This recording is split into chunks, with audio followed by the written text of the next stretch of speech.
It sends the message to the youth that we're chicken, basically. Like, we're chicken about being who we are.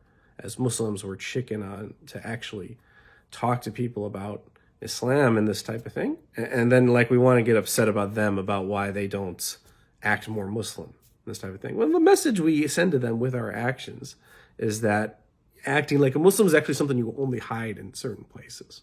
Public schools are just saturated by politics right now. They're just saturated by it. And some of that you probably see in the media with the critical race theory talk. People recently reached out to me about some of this libs of TikTok thing, and it's showing these teachers talking about the LGBT stuff. And of course, it's very sensitive with Muslims, this type of thing. And I mean, that stuff is affecting people, but I mean, there's also stuff that, you know, it's not as seen or that easily understood that really are more pervasive. And it amounts to a whole lot of kids not learning anything. Kids not learning anything, and teachers not knowing how to teach them, and feeling anxious about teaching them anything when it comes down to it because of politicization of learning itself in schools. And you know, then there's all the problems of these districts where there was a good amount of distance learning done last year, and the kids transitioning back into school after receiving the message from adults for a year before that school and their education didn't really matter. So now they're going to test the boundaries of that to the nth degree, coming back into it. And actually, the teacher strike in Minneapolis, I think a large part of it had more to do with that, or I think that, you know, a frustrated sentiment amongst the teacher union members of how hard it was transitioning back. I think that sentiment was taken advantage of by male actors, inshallah, both within the union and the district. And there are people within these public school systems who don't have good intentions with what they're trying to do. They have political agendas with what they're trying to do. They're rare. They're not most people in the system at all. They are rare. But with people like that, something that is going on right now, you know, similar to what is going on generally in other realms of the world, you know, there's something about the upheaval of the past 2 years that has given people the sentiment that if they have a political agenda or something, now's the time for them to make their move, sort of, or this type of thing. So there's just all kinds of craziness. And again, that's not most people, but the way it affects most people is it just makes teaching anything very difficult and very anxious. And the kids are bringing so many issues and testing behaviors into these classrooms that the teachers are paralyzed with what to do. And then, you know, I have other videos talking about and in my book, talking about the failures of pre-service teacher education. So the average teacher, they're not actually equipped to deal with these challenges. You know, and talking to people across the country, what I'm hearing, certainly know in the schools around where I work, here in the Twin Cities, what's resulting from that, the big coping mechanism that is being used, that is the kids, even in school, they are just on screens nonstop. So it becomes, instead of actually getting the kids to listen or do something productive, teachers just resort to giving them assignments in an online platform that runs them through, you know, something or whatever. And the kids probably don't really do it, or they, you know, do it very sloppy, and then they spend the whole time on an alternate tab that they open playing games or doing something else, and the teacher just turns a blind eye. If not, teachers just, you know, it used maybe like before COVID, it was if you had a class of 20 kids, there's 3, 4, or 5 who every day it's like put the phone away, or whatever, this type of thing.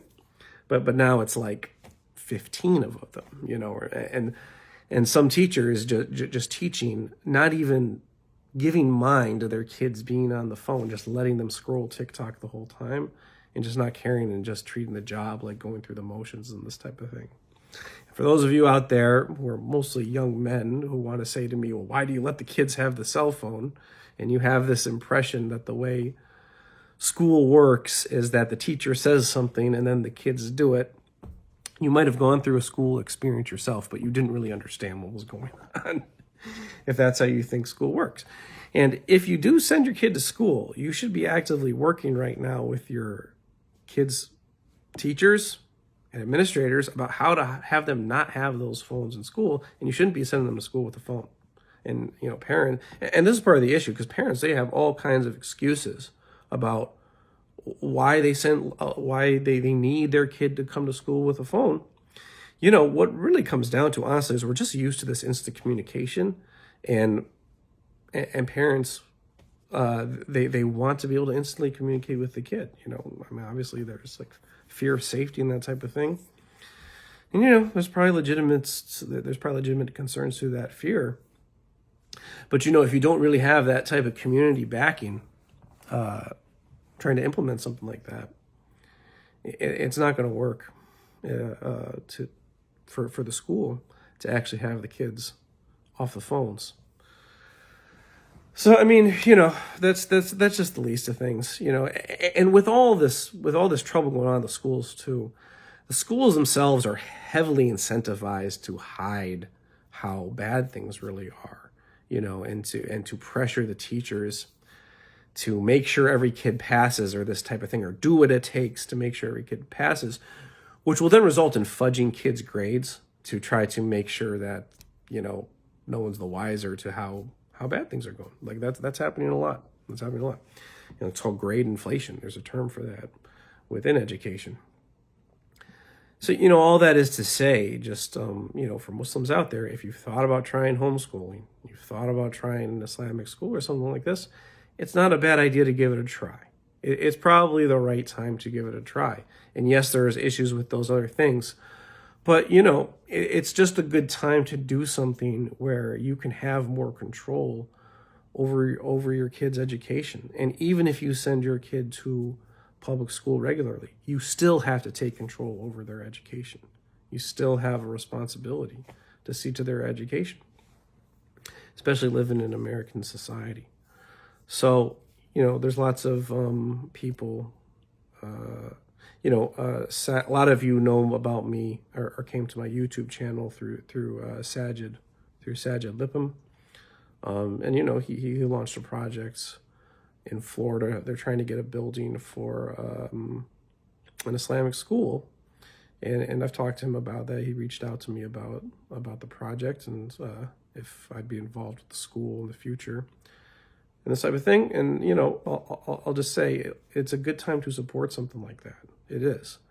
And, you know, if they can get the funds for that school and own the building, that's a really big thing, because something that disadvantages private schools and charter schools a lot is they're renting the buildings they're from, whereas district schools, because they're part of the government, and charter schools are public schools too, but district schools are more directly branched from the government.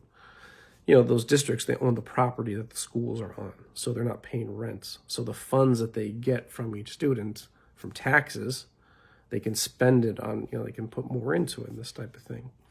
So if they can secure a building, a good building, and have it paid for, that gives them a very good leg up, you know, and I just think it's interesting the way he's doing that, crowdsourcing like that, because that will make it so, inshallah, that could make it so control over the school is not so tightly concentrated into a few hands who are funding it, because that's the thing with private schools. And I'm not necessarily talking about Islamic schools, and actually, from my own educational background, I kind of know more about non-Muslim private schools and this type of thing. Not necessarily talking about Islamic private schools, but, you know, people don't quite realize private schools are rarely funded on the tuition charged to the families alone. That is rarely the circumstance. There is usually major donors or some business that the school is attached to that funds the school, and that's where most of their funding comes to. And that's all well and good, but when you're reliant on like a few heavy donors, that can give them kind of an outsized influence in what goes into the school. And if those people aren't educators, like they might not always make the best decisions with that. So just the crowdsourcing funding of the school, it's a unique thing. And inshallah, because Sajid is public per YouTube and this type of thing, there'd be a level of public accountability with the school with that as well. So if any of you saw that, you know, I encourage you to donate to that. And again, it's just the right time to try to be making these transitions At the same time, we will always have kids in public schools. If Ramadan has gone by and you have a kid in public school, or you went to public school yourself, and you have not, in this time of year, done anything to reach out to those schools, to help them know more about Islam and know more about Muslims, why? Why didn't you do that? Why would you just let your kid go to school during this time and not use it as an opportunity to engage, proactively engage your kid's school or the school you went to as a kid to educate them more about Islam, about being Muslim and our religious needs in the society as Muslims, which are great. And we need help. We need help from the people who control the environments we live in. That's a reality. And you can refer them to abrahameducation.com. You can refer them to the book, Engaging Muslim Students in Public Schools. You can maybe buy it for them as a gift or something like this. Simple act. Very simple act. Just send them an email. Nothing's going to hurt. So, jazakumAllahukhairan. Those of you who stayed to the end of this video, look for more content to come. And again, put it on your notes somewhere. Parenting course.